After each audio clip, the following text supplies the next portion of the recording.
And the message this morning is named this: Feelings are overrated. Feelings are overrated. And here's the one thing that I hope you take away and remember. The outcome of your life is not determined by your feelings.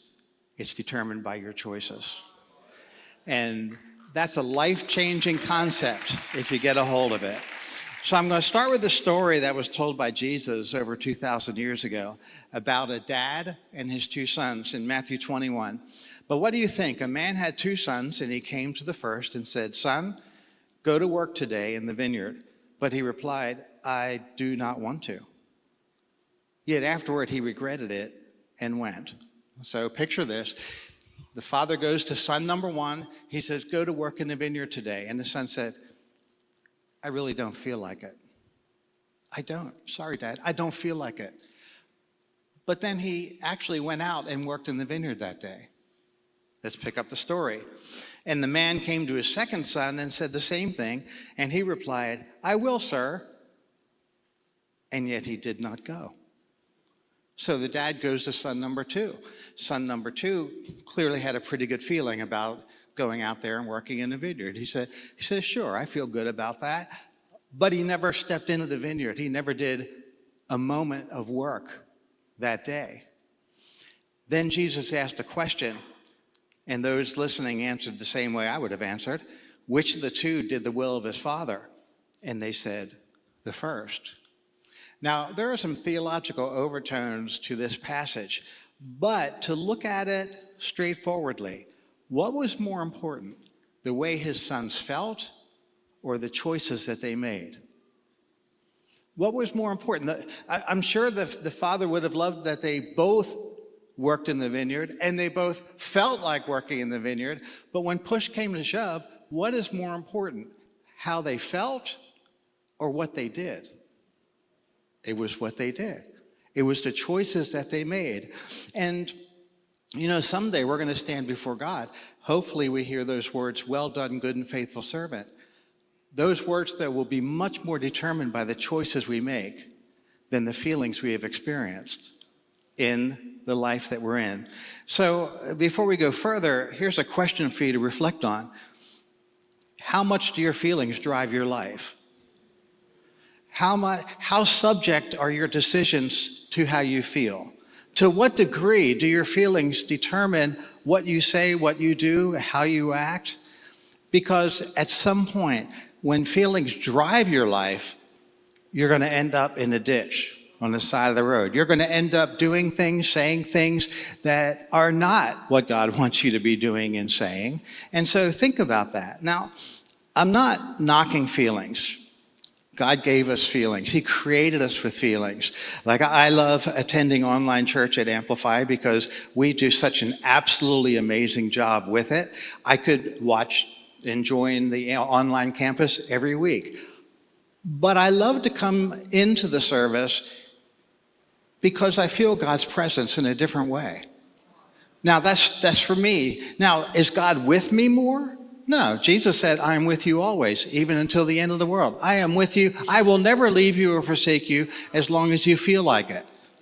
No, he didn't add as long as you feel like it. He's with you no matter what.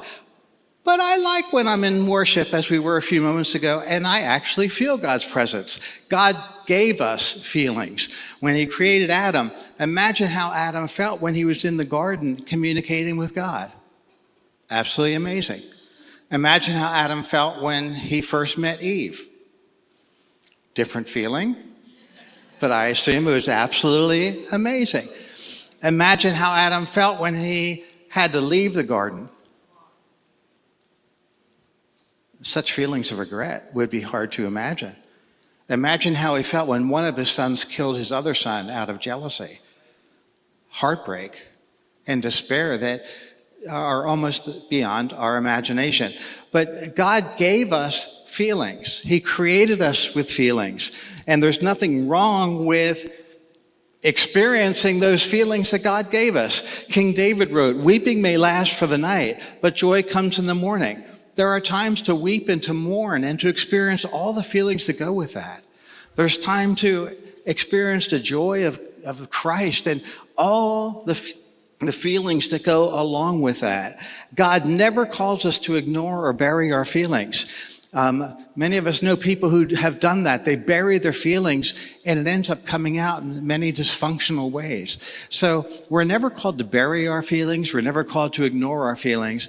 But here's the truth. While God never calls us to ignore our feelings, we must not be mastered by them. Okay? Don't ignore your feelings. Don't bury them. But we cannot be mastered by them. Here's an example. How many of you have made a major purchase because you were feeling so good about it?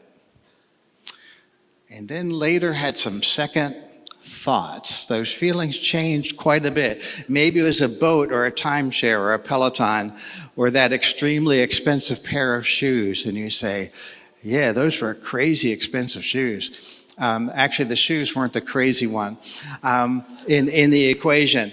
And maybe you were thrilled to go to the Taylor Swift concert this weekend. But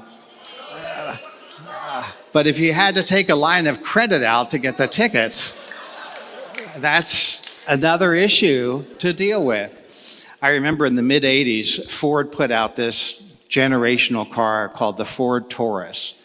And I thought, oh man, these commercials are, that car, I gotta have that car.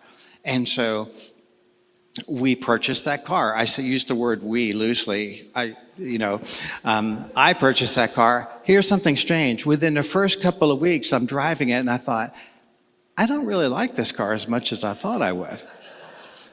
And then a couple weeks later, the first payment was due out of 5 years of payments. And it was like, whoa, maybe following my feelings isn't always the right thing to do. God doesn't call us to ignore our feelings, but we must not be mastered by them.